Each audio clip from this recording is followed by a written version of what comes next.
أعوذ بالله من الشيطان الرجيم بسم الله الرحمن الرحيم اذهبوا بقميصي هذا فألقوه على وجه أبي يأتي بصيرا وأتوني بأهلكم أجمعين۔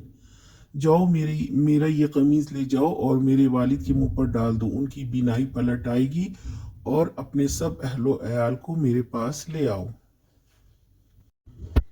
قید سے آزادی کے بعد تو ان کو ملک پر مکمل اقتدار بھی حاصل ہو چکا تھا۔ وہ شروع ہی میں حضرت یعقوب علیہ السلام اور اپنے سارے گھر والوں کو مصر بلانے کا انتظام کر سکتے تھے، اور جو بات انہوں نے اپنے بھائیوں سے اب کہی وہ ان کی پہلی آمد کے موقع پر بھی فرما سکتے تھے، اور اس طرح حضرت یعقوب علیہ السلام کے رنج و غم کا زمانہ مختصر ہو سکتا تھا، لیکن انہوں نے ایسا اقدام نہیں کیا۔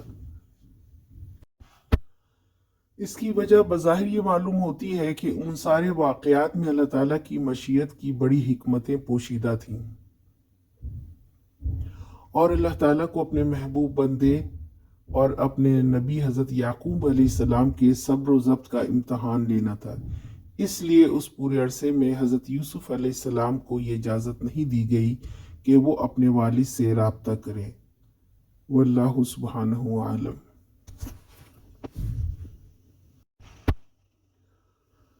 آج کا سوال: یوسف علیہ السلام نے اتنے عرصے اپنے والد کی خبر کیوں نہیں لی؟